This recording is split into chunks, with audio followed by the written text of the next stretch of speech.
We are about 11 days away from the election, and in some places, early voting has already begun. Here in Maryland, down in Georgia, down in North Carolina, we have been hitting record-breaking numbers. People are showing up to vote. Now, we are not sure if these are super voters, and super voters show up whether it's rain, snow, sleet, hail, they always show up to vote, or is it everyone else? We don't know who is going to the polls, but people are going.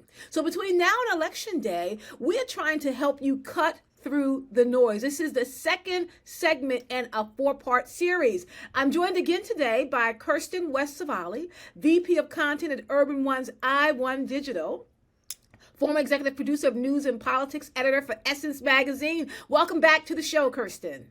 Thank you, Kay. Thank you for having me. I'm excited about our conversation today. And coming back is Tim Wise, author and senior fellow at the African American Policy Forum. And as we said yesterday, when I talked about him being on the show, one of the 8 wokest white people in America. The fact there's only 8 of them and he's number 8 says a lot about Tim Wise coming back to the conversation. Welcome back, Tim. Thanks. I don't know if it says much about me. It says a lot about America that there's only 8. Sure. Yes, and I clearly don't say you're number 1 or number 3. I always say you're number 8. That's it's important. alphabetical. It's alphabetical. Yeah. Thank you so much. Now, we came together again, and we're thanking African American Policy Forum for making this space available so we can add some nuance to mainstream media coverage about this year's election. Now, we also want to hear from you, so go online and join the conversation. Follow us on social media, find us on Twitter, write to us, or chime in at the African American Policy Forum's IG or at Today with Dr. K.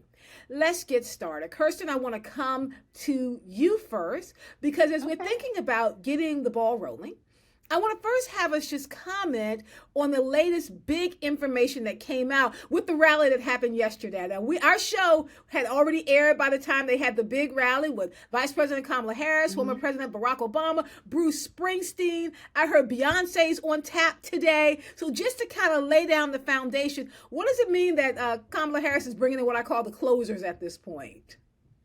Well, I mean, if it's one thing the Democrats do better than Republicans, it's party.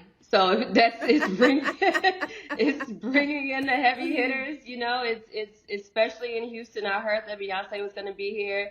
You know, at first I was like, first time, shame on you. Second time, whatever George Bush said, because they said she was coming out for the DNC.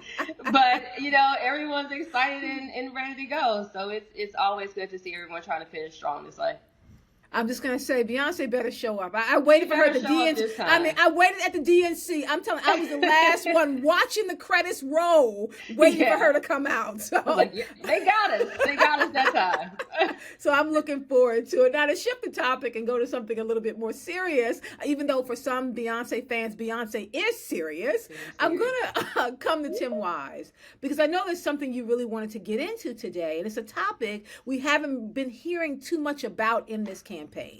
Even though some new research that your team at AAPF, because you're a senior fellow there, and partners at Hit Strategies just released indicates that a lot of core Democratic voters really care about this topic. Can you talk a little bit about it? Sure. Thank you very much, Dr. K. Well, first off, I've been thinking a lot about the 2020 election and remembering how that last election, we all recall, it was taking place in the middle of the largest racial justice uprising in American history in the aftermath of the murder of George Floyd. And because the election and the uprising were basically happening at the same time, racial justice, especially regarding police misconduct, was really sort of front and center in a lot of people's minds. And the conversations that were taking place in public spaces were very much about that. The Biden campaign spoke to it, even though, like we spoke about on the previous show, the Democrats have been running away from talking about race a lot since, 2008. But in 2020, they really couldn't do it. And you couldn't sidestep it. And yet now, this year, not only has racial justice in general sort of fallen off the map in the campaign, but there's been almost no conversation about policing. And that's despite a couple of things we ought to keep in mind. Number one, 2023 saw the highest number of police-involved shootings since the Washington Post started keeping records about a decade ago. And since the uprising, there have been over 4,000 people shot and killed by police in this country. Again, as we know, disproportionately folks of color. About 1 in 4 men shot by police is black. 1 in 5 women shot by police is black. About 10% of the men and 20% of the women were either unarmed or it was undetermined, which, let's be honest, if the cops couldn't determine it, that's because there was no weapon, right? If there was a weapon, there's no way they're not going to write that down, that they're not going to claim it. And even a lot of times when they say the decedent was armed, right, we know there's no body camera footage to back it up. And there are plenty of cases historically where they lied. Tamir Rice, John Crawford III, for instance, and Sonia Massey, who was, murdered this year by police. They originally tried to claim that she had committed suicide until the body cam footage was released. So we know that this problem is not only what we can see by the data, but that it's far, far worse. And yet we're not really talking about it. And that's in spite of the fact that Trump has said in this campaign that he would unleash the police even more. He wants to grant them total immunity for anything they do in the line of duty. And he's called for one really violent day, sort of like the purge, but for cops, right? Where the cops can just literally shoot shoplifters. He has said that. If you're coming out of the store and you stole something from the CVS, they ought to shoot you, right? So as bad as the problem is now, it would get even worse with the Trump victory, and yet no one's talking about it. And as to the research we just did, according to that research, this was AAPF, and as you said, Hit Strategies, concerns about racially biased policing are highly motivating to black voters, especially black male voters. The research found, for instance, that if you message about that subject specifically, it significantly drives up the not only willingness, but the determination of those voters to show up on Election Day, which I think makes it incredibly problematic that the Democrats, that the Harris campaign aren't talking about it much at all. I know they're afraid, oh gosh, the white folks are going to get upset if we talk about police, right? But what we know, and there's something we'll talk about a little later as well, white liberals actually also want to hear about that issue. But black voters in particular do, and we haven't been talking about it. And I would love to know what y'all think about that and why it seems so hard for the Democrats to consistently lean into an issue that 4 years ago seems as though it helped them win the White House, right? Is it because people are buying into this narrative of crime being out of control and you got to have more cops being brutal to stop that? Is it, I mean, what is it? I'm really curious as to your take on that, because it seems to me the data says that it would be smart to talk about this issue, which still matters to so many people who were facing ongoing police misconduct since 2020. Yeah. I'm going to actually try not to get emotional about this, because I'm actually in the middle of working with some organizers in Ferguson around the uprising, the 10 years that just passed with Mike Brown, and it's a lot. And, I am highly critical of the Democratic Party. I mean, well, some call it critical. I call it observant. and I reserve the right to be. So I want to sit with Trump just for a split second, because we know Project 2025 will lead to the destruction of the U.S. Department of Homeland Security, which will result in fewer trained police officers. We know that Trump has said about, cracking the skulls of protesters, shooting them down. After Minnesota, he told Governor Walz, any difficulty we will assume control, but when the looting starts, the shooting starts. And it's just, he's spoken nostalgically about this time when law enforcement being violent unapologetically was just the standard. Intentionally holding rallies now in sundown towns, from the photo op in Arlington to, his blatant disregard for police officers just on January 6, 2021. It's clear to me that he sees the military and police to some extent as just these kind of dogs that he wants unleashed at his command, right? So he is nothing more than a white supremacist, a fascist demagogue, deploying his power in the service of like this hate mongering and this violence. But that said, why haven't Democrats focused on this as an issue, Tim? I really and honestly believe it's because, like I said earlier this week, white supremacy is a party crasher. Yeah. There is absolutely nothing about the Democratic Party as it exists today that would have led me to believe that they would do anything other than what they're doing right now, unfortunately, attempting to appeal to conservative white people by showing how centrist and willing to cross the aisle they are. And you probably remember this, and you too, Kay. Remember Chris Matthews on MSNBC? He was just wringing his hands and like, what about the white people? He was just so upset about the Rust Belt and what are we going to do? And so why aren't they focused more heavily on justice and policing? Because they don't want to. It showed in 2016 with Clinton that they didn't believe moving left to be more effective. If not for the acute nature of the uprising in 2020, I honestly believe they would have done the same thing. But Biden, right, who openly praised John O. Eastland as a white supremacist, a Mississippi senator known as the voice of the South, called him son.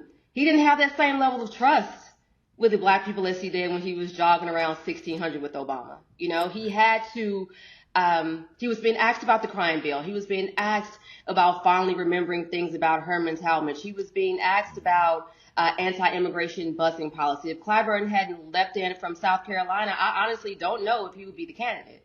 So for me, BP Harris being black and South Asian and woman is the placebo for structural progress in some regards, and that allows her to kind of pivot right in a way that Biden never could. He never could. So with Democrats, unfortunately, I feel like this is kind of a course correction. Mm-hmm. One of the things about America for me is that white supremacy consistently always fails me. They always let me down. They always show us exactly who they are, no matter what the issue is. If we go back a little bit historically, I like to think about when we were excited and we elected Obama.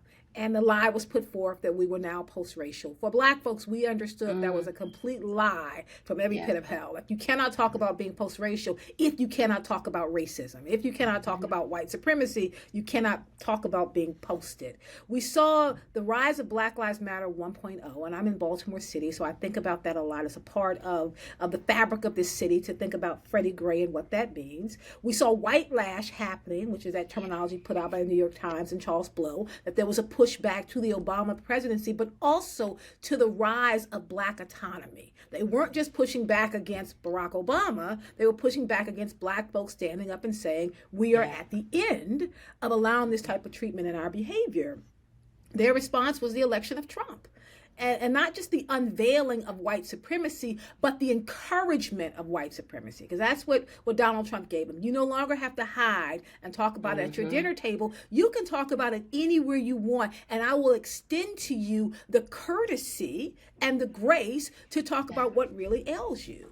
We moved into COVID-19 and then what I call Black Lives Matter 2.0. Like, we saw a real stark difference with the state-sanctioned murder of George Floyd because people didn't have anywhere to go. When we were talking about Black Lives Matter 1.0, I would talk to colleagues around the country and they had no idea. They didn't talk about Tamir Rice. They weren't even looking.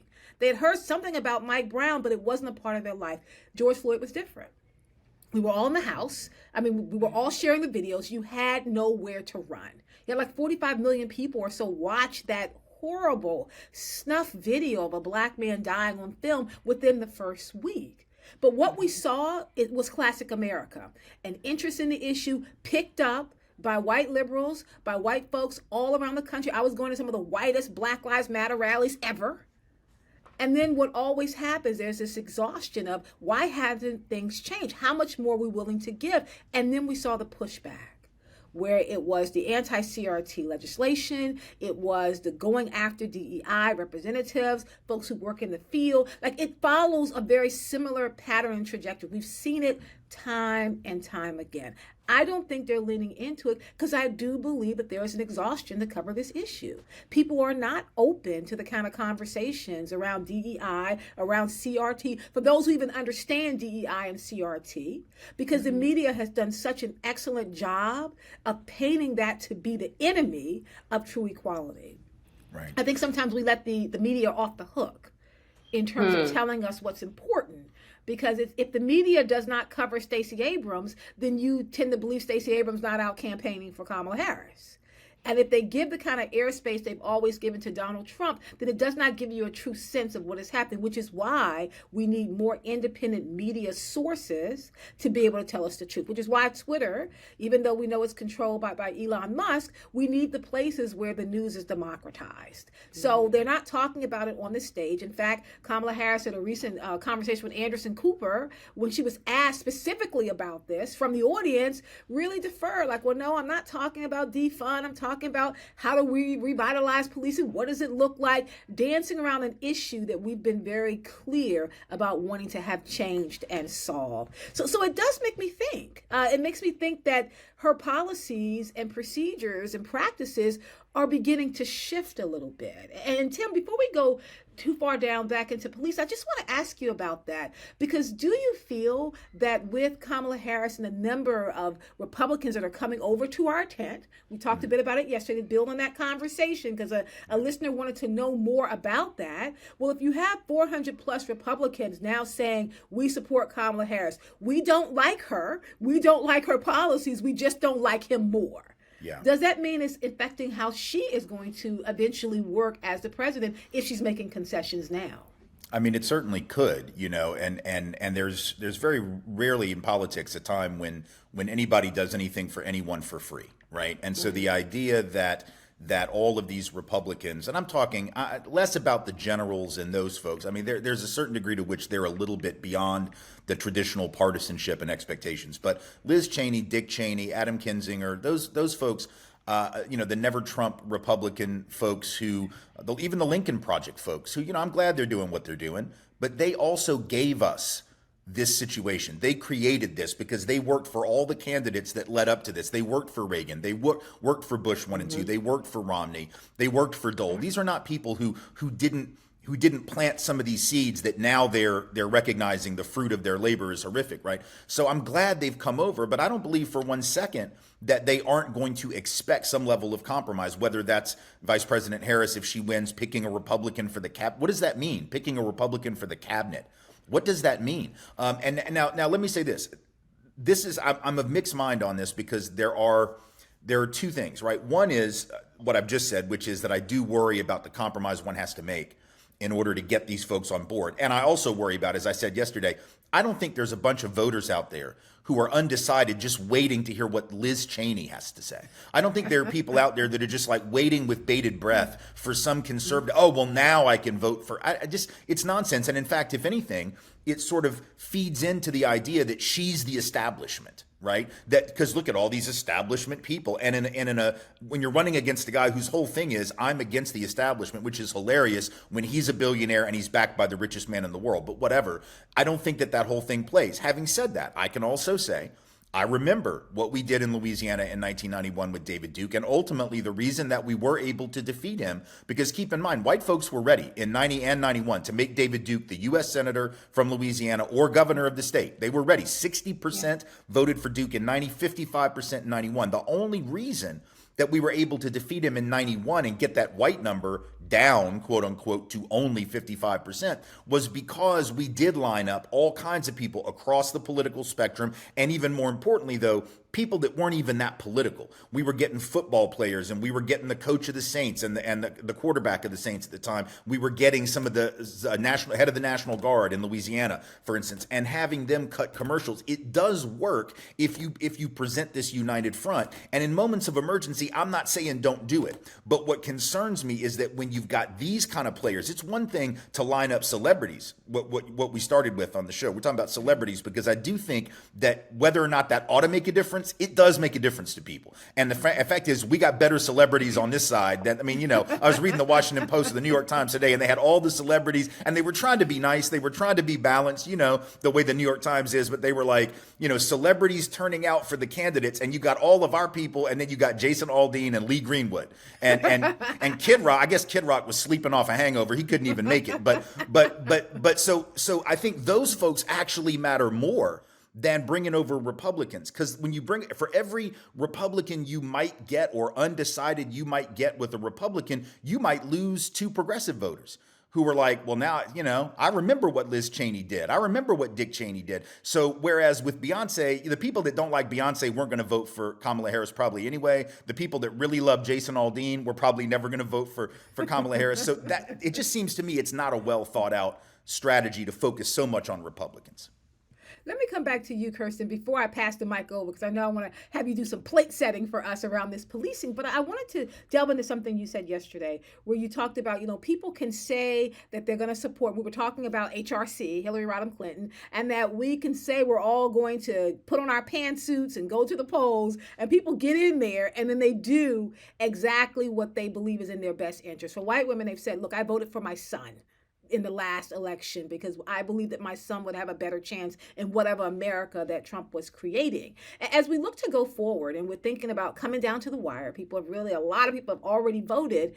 What people are trying to understand, this kind of soft category called undecideds. Now, to be very transparent, Kirsten, I talk a lot about the undecideds on my radio show. I don't think they're undecided. I think they enjoy the platform they get being an undecided, because we go to them, they're on the media, they're on television. But is that group of undecideds at this moment in the world of Google and the World Wide Web, where you can get everything you want to know, is there any hope of actually being able to flip undecideds to the Democratic Party? No. Not at this point. No. And when I say at this point, I mean right now, where we are politically right now. Future, potentially, but some things are going to have to change.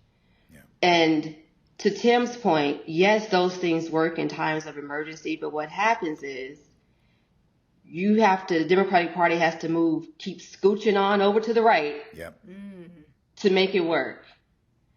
And then you're leaving the progressive voters, you're leaving the Arab Muslim vote. You're not talking about Palestine. You're not talking about the flip-flop on fracking. You're not talking about why we're not talking about policing, because we're going to go over here because we need the war criminal's daughter to be in our camp to get more votes. Yeah. So at this point, no. And that honestly is a fear of mine, because not only do you have, to me, a misguided strategy, you also have a recent poll came out yesterday. I think it was a Gen 4 poll that white women 18 to 40 were breaking 44% for Trump again. So to that point where I was saying, they're blue in the day and they turn red when the lights go off, 18 to 40, this so-called progressive girl power, we're going to do this and get together, 44% are breaking for Trump again. Yeah. So no, I don't think it's undecided. I think it's people trying to differentiate themselves from, I don't want Donald Trump. I don't want this white supremacist in office. I don't believe in that. But the Democrats got to give me something. Right. So, at this point, 11 days out, no. Yeah, if I could add something to that real quick. I think that they may be gettable, but trying to figure out what would get them. Like if you're undecided with all the information that's out there and you know who Donald Trump is and you're still really, if you're really on the fence, you are probably so confused about inflation. You don't know where it comes from. You don't know why gas prices were higher. You just hear some, and the only thing that might move the needle, and Kirsten brought it up, with truly undecided people, not that they want to vote for Trump, but that they might stay home, is if Kamala Harris were to take a stronger line on Israel. That's probably the only thing, to be honest. It's not going to hurt her in any of the swing states, but it would make a big difference in Michigan. Now, I'm not saying if she doesn't do that, folks ought to abandon her. I believe it's important enough to stop Trump, because I believe he'll be far worse on Gaza. He'd be down for transfer out of the West Bank and get rid of all the Palestinians there to put up hotels. So I'm not saying that that's a make or break deal, but I understand that for a lot of people it is. And whether I approve of that or not, if she did that, there is that movable section of undecided voters who I believe would cement this for her. And that's the only thing. Yep. And I know she's not. She's not. She's not going to do it. And that's kind of why I'm saying no. You have, they're not letting them speak at the DNC, the uncommitted movement, and they came out like, we're here, fired up, ready to go, and they're not letting them speak. They're in Michigan, high Palestinian. We have to get out of Israel. We have to get Israel out of Gaza. Not talking about it. Brought up in the town hall with Anderson Cooper. She said people care about that, but they also kind of care about groceries. Yeah. She's not. It's not going to happen. So unfortunately, no.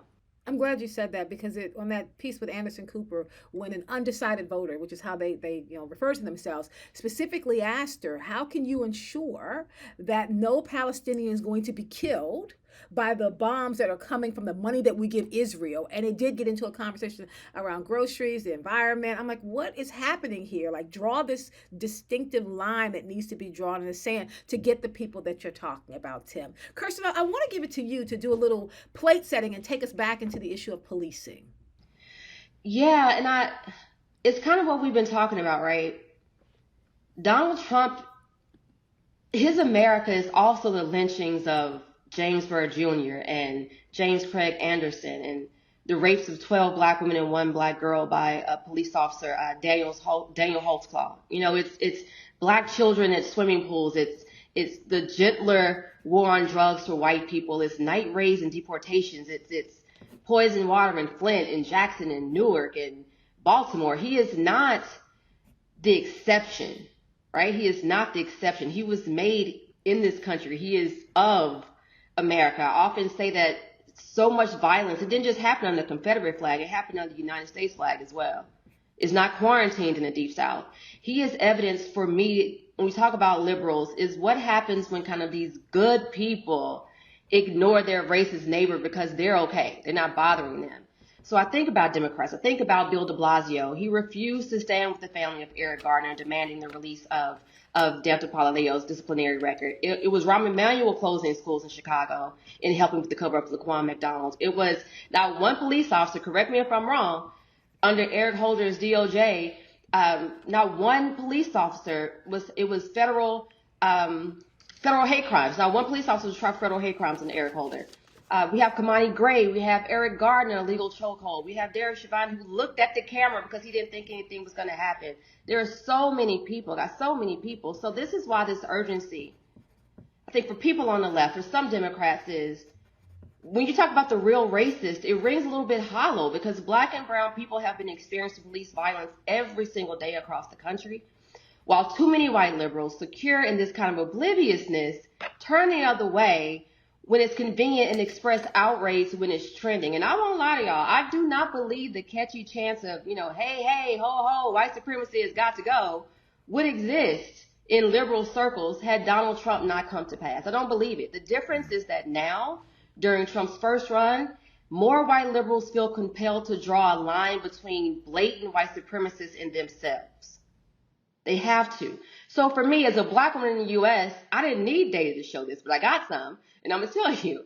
So, but in 2020, the AP had a poll, and it says 64% of white Democrats in June of that year described police violence against the public as very or extremely serious. That was, in 2015, that number was 29%. Similarly, the number of white Democrats who said the justice system is too lenient toward police who cause injury or death on the job increased by 40%, from 46% to 86%. They were also more likely to say police more commonly use force against black people than white people, jumping from 62% in 2015 to 87% in June of 2020. Coincidentally, The Hill reported at that time, this came weeks after George Floyd, and Democrats were seeking to draw a contrast with Republicans on the issue of racial injustice heading into the elections. So this is where I want to get you all take, right? Because there is a river of blood between being never Trump and between being anti-racist. And I would encourage anyone to even look at the Justice and Policing Act and compare and contrast it to the Movement for Black Lives Breathe Act to see what I'm talking about. So based on this, based on what we've seen with white liberals in the past, do you believe, Tim, especially campaigning as she is without making policing a central issue, as Tim noted, and if we get her, if she wins, that white liberals will be as concerned about policing? Do you think it'll remain high if she gets in office? Sure thing. And I apologize. My dog is in the background. He may very well bark, so I apologize for that. It is Totally the era. fine. It is the I just era want to of say, remote. the dog is always on our show. People That's it. understand. Always. And he's very amped up about this policing question, I think. Anyway, I think that Kirsten makes a really critical point that too often the outrage that we do hear from white liberal and progressive folks about these issues, it's not that it's not genuine for any, but these huge spikes are transient, number one. They don't last, and they are definitely connected to who's in power at the time. I have no doubt that if Hillary Clinton had won in 2016 and George Floyd is murdered in 2020 just as he was, yes, you're going to see people in the street, but I don't believe you're going to see the level of interest among white folks because they would feel as though they didn't have as much of a need as she intimated to distance themselves from the main guy, right? In other words, what they're trying to say is this is a problem because that guy's a racist, when in fact, Derek Chauvin was there doing what he'd been doing, complaint after complaint after complaint for a long time. We know that when Barack Obama was president and Ferguson touched off and Tamir Rice was killed in Ohio and John Crawford and all of these other cases, yeah, there were some protests. Ferguson, there were lots of protests, but the level of white involvement in those was considerably less. And I think that was because there was more of a desire to protect the Democrat who you like for some of those folks, or to critique the Republican that you hate, than there was to make it about the fundamental issue facing black and brown people every day. So that is a long-term problem. Now, I do believe that among some of those young people that went into the streets in 2020, there is still a lingering desire to deal with this issue. But the problem is, if we don't talk about it, if the campaign doesn't talk about it, if candidates for local office don't talk about it, and if the media refuses to continue to, they'll have every now and then a story, and the Washington Post is continuing their database, but there's no sort of contextual framing of this subject that what we saw in 2020 and even maybe early 21, that's not happening anymore. And so I fear that it becomes out of sight, out of mind, even for the well-intended white folks that hit strategies. The research that we commissioned at AAPF found that we did find that white liberal respondents, especially, even more so than black respondents, were highly concerned about this issue and wanted candidates to talk about it. And it's interesting to me, we tried to figure out what that means. How would white folks be more animated by this than black folks? And the only thing I can come up with is, well, one of two things. Either number one, there's that self-righteousness of look at me, I'm really against police violence and racism, and maybe that. But I think it's also that for a lot of white folks, we are shocked, I tell you, pearl-clutching shocked to find out that policing has this long history of racism. For black folks who obviously care more about it in an existential sense because they're disproportionately affected, it's not shocking any longer. It's not shocking. The only thing shocking is when we maybe get it on video or when maybe an officer actually gets prosecuted, right? That's the shocking thing for black folks. For white folks, we're still stunned every new time we see this. But I do think that at least what the hit strategies data tells us is that there's a lot less danger leaning into this than Democrats might believe, that they actually could talk about it if they had the courage to do so. The problem being, as Kirsten's pointed out, they just too often don't. I wonder, too, as we look at where we are with this, I think about the fact that here in this country, we are short-memory people who are suffering from issue fatigue. Because when I do the ethnographic work that I do and I go out into the communities and you try to ask people, and this is throughout Baltimore City, and it's really in the black butterfly of Baltimore City. If you're not familiar with Baltimore City, the black butterfly are the most economically challenged, densely populated black communities of the city, where it cuts through kind of the piece on the heart of the city where there's a white L going through the middle of the city, which is the most economically advantaged part of the city, which primarily has white folks, the best schools. The police are there to protect and serve. You can park and you don't get tickets because they assume your best interest. And then the further away you get from the white L, the much more challenging it is, particularly around the issue of policing. So when we go out into these very densely black populated communities and we talk about the issues, people are suffering from issue fatigue. It's like, hey, where do you stand on Palestine? Where do you stand? All the big issues that we're talking about here, it comes down to what? I'm just trying to stay alive. I'm trying to get food on the table. I'm trying to get up and go to work every day. I'm trying to make sure my kid gets a decent education in a public school that's challenged. Yes, I care about what's happening all around the country, but in the immediate sense, when I go vote, it seems to me that no matter whether I'm voting for a Democrat or Republican, my life does not change on the ground. And I think this issue of class, when it comes to policing, that intersection has to be dealt with and has to be unpeeled. Who has the luxury to sit back and think about these issues in an academic way? Oh, I don't believe in policing. This is my issue. If you're getting up every day and the real challenge of dealing with the police so your black child can get to school, it's a different level of reality. It's the same issue that's happening in Georgia in a recent article that came out where you had economically challenged black folks in Georgia saying, hey, why am I voting? Because no matter when I go to the polls, it doesn't change what's happening on the ground. And I think that some of these issues, we really have to take into account how there is an economic divide. I know that we talk a lot about the racial divide, but this economic divide, when it gets coupled with race, really brings up another level of people who feel completely silenced because their issues are never brought to the table. It doesn't trickle down when you start talking about some of the challenges that these communities have. Policing hasn't changed.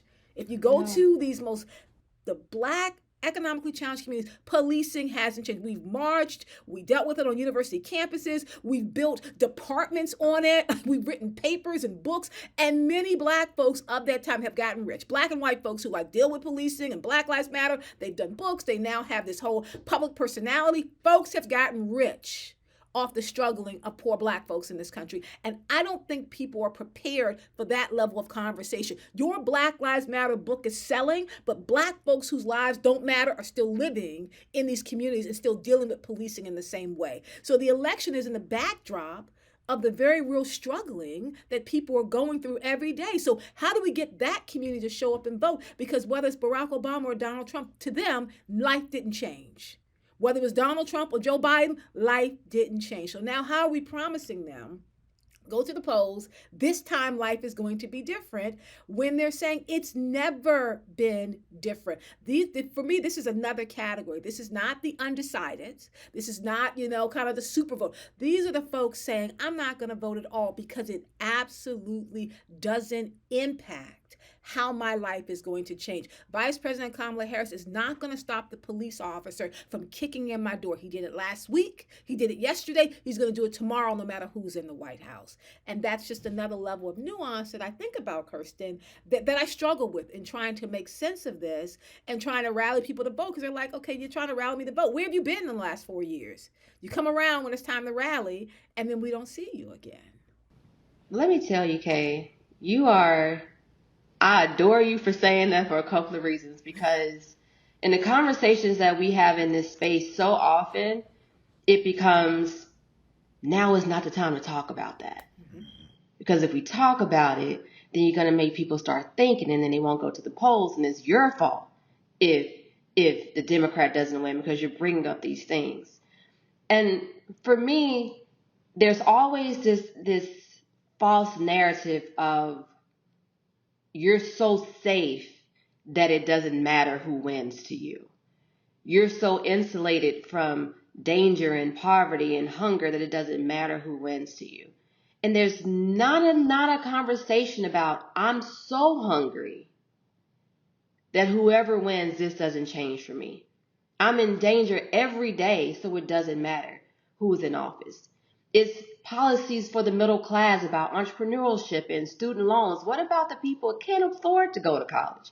Don't have gas in the car to get to a job that doesn't exist. Those people. And it's very difficult when they're saying, hey, all we're saying is listen to us. This is not change. What are you going to do about it? I don't know how we get those people to the polls when so many people in office have decided, with the complicity of Democrats who are not concerned, that they are expendable. I don't know how that changes. I really don't. And it's hard to talk about because so many people, when you bring it up, is you're being difficult. No, I want to talk strategy. Let's talk strategy. That is not the strategy.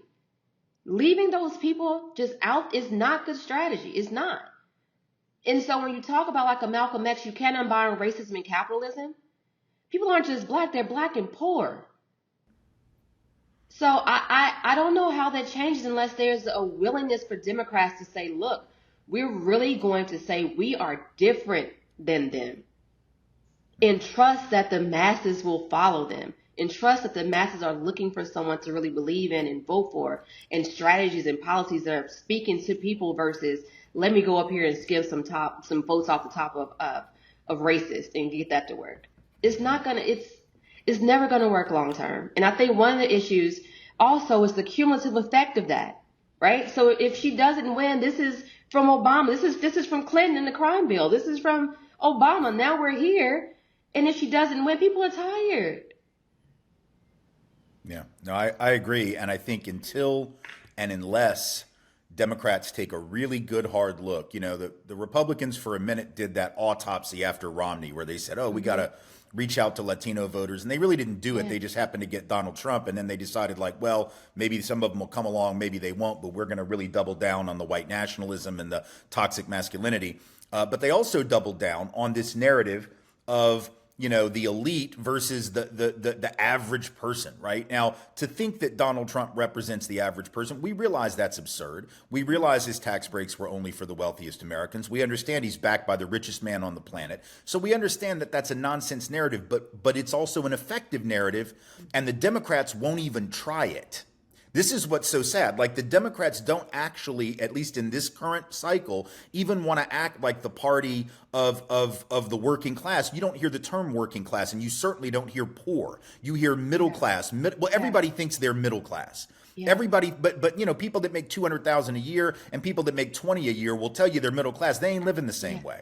Right. So until the Democratic Party is willing to actually talk about the working class, which, by the way, is not the working class of Bernie Sanders' imagination. Bernie's still thinking about white guys on the assembly lines in the 1950s and the 1940s. Right. The working class is disproportionately black and brown today. So you can marry racial justice and socioeconomic justice. You don't have to, it's not class or race. It's not you got to go with Bernie or you got to go with like the Wall Street people. There's a third option. The third option is to say, listen, we need a working class politic that is multiracial, that is pluralistic, because that's who the working class is. And that allows us, I mean, you notice what some of in some of the really heavy union areas, you've got some people doing good work on the ground. You've got anti-racists right now with Showing Up for Racial Justice, a white anti-racist organization organizing where? In Appalachia, organizing in rural communities, going door to door, talking to people about the shared economic interest of poor and working class white people and poor and working class black people, with an overtly anti-racist, anti-white supremacist message, but also a critique of capitalism and a critique of the elite who actually are the elite. Not, Donald Trump wants us to think that the elite is an entertainer, the elite is the college professor, the elite is, whatever. You're a college professor, you know, Dr. Kaye, that's not the elite. That's not real power. That's not real power, right? But unless the Democrats are willing to do that, and that's going to endanger some of that Wall Street money. That is absolutely going to endanger some of that Wall Street money, because those folks really want you to be on their side, and the crypto bros want you to whatever. The Democrats are going to have to be willing to cut ties with that kind of politic and do the kind of radical reinvention that the Republicans did. Some of what the Republicans are doing under Trump is the same old stuff, but a lot of it is different too. And there are no Mitt Romney Republicans anymore, except Mitt Romney. There are no Paul Ryan Republicans. No Bob Dole, Jack Kemp walking through black communities talking about having folks in public housing buy their units. Ain't nobody talking about that now. They're talking about straight up white nationalism and deporting people. They're talking about straight up fascism because they were willing to double down on something new. And the Democrats are just like, well, we're gonna be better managers. It's like the Mike Dukakis theory of how to become president, and we saw how that worked out. Mike Dukakis' message was, "Trust me, I'm a better manager." Yep. Okay. No, I like that idea. The radical restructuring, the radical reimagining. Yeah. I use Baltimore as a great example. I'm like, look, folks, if it's just having black faces in high places that will change things, then Baltimore City will be Wakanda. It is not. Right. So we've been under Democratic rule, 50 years? So tell me why we're not Wakanda. We've had black folks as mayor, we've had black folks in the highest positions, but on the ground, there's still that economic divide. One of the things I want to kind of have us think about as we're looking at the media, because I touched on that a little bit earlier, and I will say that I stand in this kind of weird space when I talk about the media, right? So I have one foot in the academy as a professor and one foot in the world of the media, because I run this daily radio show, trying to bridge the two. And I'm arguing never the twain shall meet, because the issues that are being talked about in the academy, as I tell people, I'm like, you've been in the ivory tower too long. Everything's not a journal article.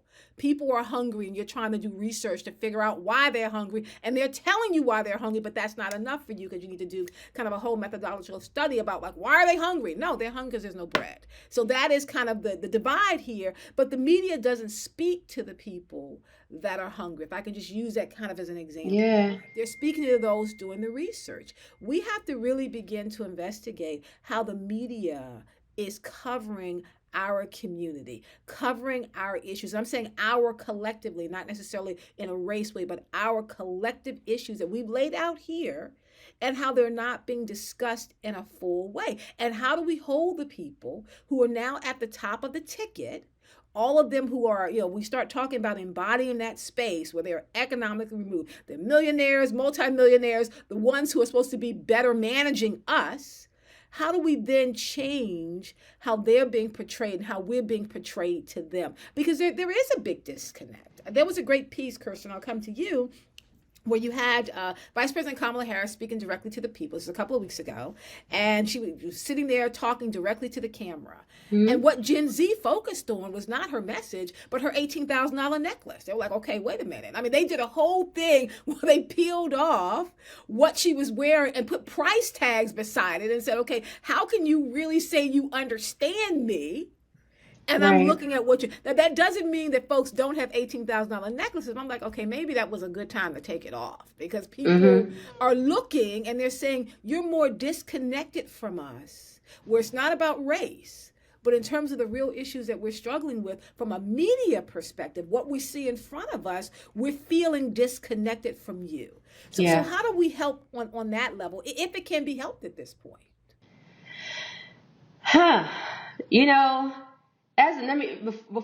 Real quick before I pivot to media, Tim, you made a point also about Romney. I just want to touch on that real quick because it speaks to this as well. At the time, Obama was also, there was night raids, there were deportations, there was ghost towns. And that is also what happens when you veer so far to the right on the issue, people can't tell the difference. So I think also that has something to do with why his Romney did better with Latinos as well. Media. About 8 years ago, I'll never forget, a journalist wrote a piece seriously upset about the state of journalism because journalists were not drawing a line in the sand. They were not making enough of a difference between Hillary Clinton and Trump.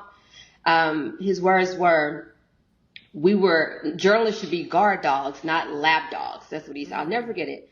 And I remember thinking, what would mainstream media report if white America had experienced a fraction of the institutional violence that Black people have faced? What would they report if white children were being gunned down by Black cops who rarely suffer any consequences? What would media look like?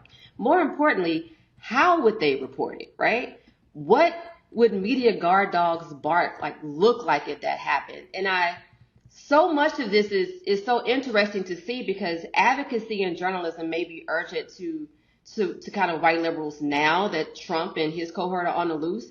But where was this urgency when Black media professionals were told we had to be ethical and say that, Tamir Rice was fatally wounded as opposed to saying he was murdered? Or where was this urgency when it was alleged that Daniel Holtzclaw raped and murdered Black women and girls? Where was the urgency when we were told by our editors that we didn't really know what happened to Trayvon, right? It was so cold, it was so dark, we can't really say what happened. We didn't know if it was an illegal chokehold that killed Eric Garner. Did Ayanna Stanley Jones, did her grandmother reach for the gun? We can't really say. We got to be objective. We can't report it that way. Renisha McBride, did she give Theodore Wafer a reason to fear her? Was Michael Brown a demon? We don't know. Let's be objective. And it honestly makes me sick to my stomach still now, today, because I remember MSNBC running reruns of something that was going on, like prison lockup or something like that, when Ferguson was on fire, and they didn't care. And so even I would say, look at Black media. Look at Black media. It's still being reported. It's still being contextualized. There's Deshaun Renee Pons, recently brutally arrested by KCPD. Kadarius Smith in Mississippi, police just ran him over with the police crews. Frank Tyson, knee in his neck. We're not talking about George Floyd, a whole another 53-year-old man. The goon squads in Rankin County. These are people who are working the Freedom's Journal, the Women's Era, Chicago Defender, New York Amsterdam News. Black media is still doing that work. So I would just encourage people, to make sure, like you said, independent media, you have to follow them for the contextualization and the reporting on what's going on in this moment, because mainstream media has been complicit in a co-architect in endangering Black people and Black lives for a very, very long time.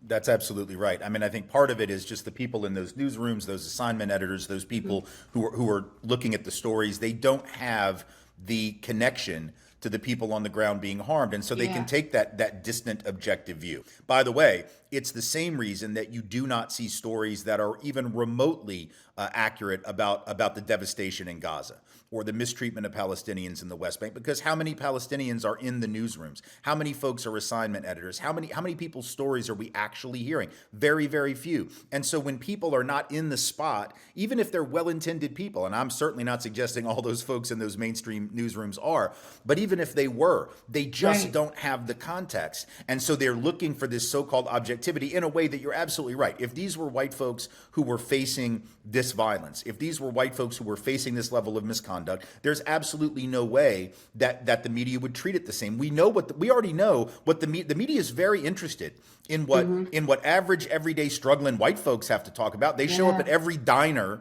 in Iowa during primary season to talk to somebody over a plate of scrambled eggs and bacon about their, wearing a trucker hat, about what it is that they care about. But they don't go to the barbershops, and they don't go to the beauty salons, and they don't go to the bodegas, and they don't go to the corners to talk to folks, whether it's in Baltimore, whether it's in East LA, whether it's in New York City, the Bronx, wherever it might be. They're not going and talking to folks about their lives because for whatever reason, either they don't think they have anything important to say, or even worse, I think they just don't think about them at all.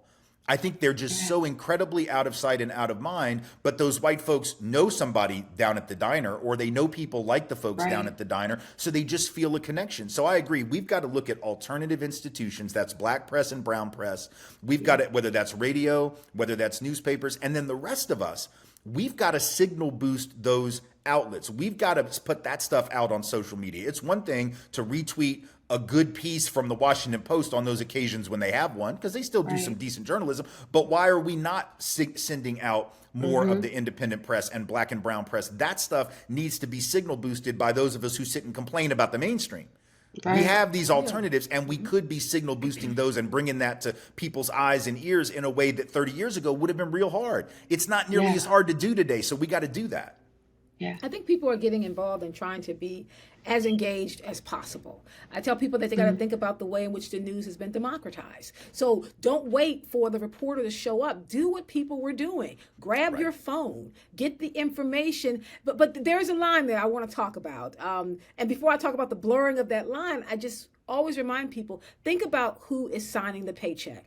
Don't just say, well, there's a black person at the table and everything's going to be okay. A good example, Gayle King was very quiet when Ta-Nehisi Coates was defending what was going on in his book, The Message, and talking about Palestine. They're like, well, she was at the table. Just because you're at the table, the question is, who's funding you to be at the table? Because if you want to keep living the lifestyle that you've grown accustomed to, then you're going to stay in line with the people who are paying you. So I always want to be clear, folks, we got to backtrack it to whoever has the pocketbook is going to control how radical, quote, the person is going to be when it comes to defending the policies that matter to our community. Because if you're living a certain lifestyle, then some of the policies that matter to us actually don't matter to you. These are not your issues. I say, Kay, that for many years, I always say that the diversification of white supremacy is necessary for its survival.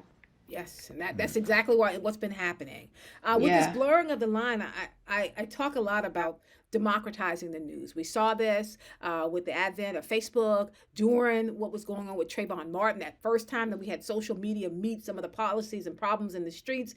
But now that there's a blurred line, because I tell people, okay, so what is the responsibility when you see this and we're all running to tape it, but no one's running to help? So who becomes the person that leans in? Like, it's great to capture the video, but is anyone willing to lean in? It's a very blurred line because whoever captures it first and puts it out there first is able to monetize our pain, monetize our struggle, monetize our blood on the street because you've got the video and you're then making money off it. So that's a part of it that I do have a problem with. We only have a few minutes left. And in the last couple of minutes, I want to ask you both, as we go into the weekend and when we come back, we're going to be at that point less than a week or so out from the final day of the election.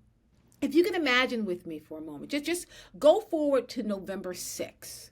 The day after the election. Assume that they call it. I want to ask you a two-part question. If Donald Trump wins, very quickly, what do you think we should do next? And then if Kamala Harris wins, what do you think we should do next? To do a little, 8-ball thinking for me as we go forward. And so Tim, I'm going to come to you.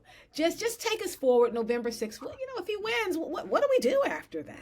Well, my dog just acted up again, so he's going to bark. That question got him really upset.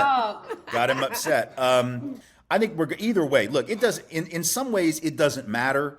I mean, it does matter to the country, but in terms of what we got to do, it doesn't really change the calculus, because the mistake that we have made in the past is to say, oh, Obama won, so now everything's fine.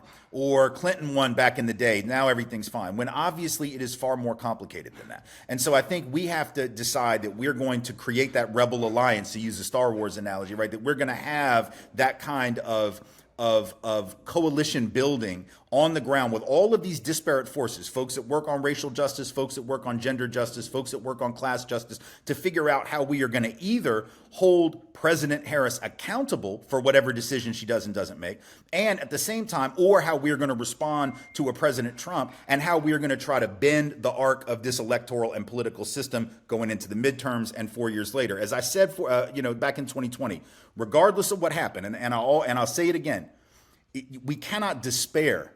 Even if we can despair for a minute, and we can cry for a minute, and we can gnash our teeth for a minute. But we got to remember, black folk and brown folk have overcome more than this in this country. Black folk and brown folk are still here. George Wallace couldn't stop black folk. Bull Connor couldn't stop black folk. Thomas Jefferson couldn't stop black folk. And I refuse to believe that Donald John Trump is the one, y'all. I refuse to believe that he will be able, and Stephen Miller and all these sycophants that he has around him, Steve Bannon, they're not going to be able to stop a movement that is hundreds of years in the making for justice. So we will continue the struggle, but it would be nicer, as AOC has said in some of her presentations lately, it'd be nicer if we had to negotiate with people that didn't completely hate us, right? But either way, we're still going to have to fight. We're still going to have to make demands of whoever wins. And enough of this, oh, it's good now, we got our person in the White House and we'll just kick back for 4 years. That doesn't work. And so we'll end with you, Kirsten, to answer the same question. Get to work. To Tim's point, it's not the same thing, but it's the same mission. The mission doesn't change. Who you're in the work with may change, but the mission doesn't change. So it's he said it all. Get to work. I like that. I tell people that it may feel like we're in a sprint, but it is a marathon. Absolutely. Because a sprint means that you turn the next corner and there's the finish line. No matter who wins, the sprint is not the analogy we need to use. It is a long-term marathon when you start talking about the foundation of a country that's rooted in violence, white supremacy, racism, hatred, and fascism and sexism. We've got a long way to go. Thank you so much. What an interesting conversation for part 2. And we still have 2 more parts to go. Tim Wise, Kirsten West Savali, I really appreciate you joining us here again today to help cut through the noise, talk about these issues. Folks, you can leave your thoughts on the African American Policy Forum social media. You can connect with us with WEAA.org. You can go to AAPF's YouTube channel and to WEAA's website so you can replay all of our conversations about the election.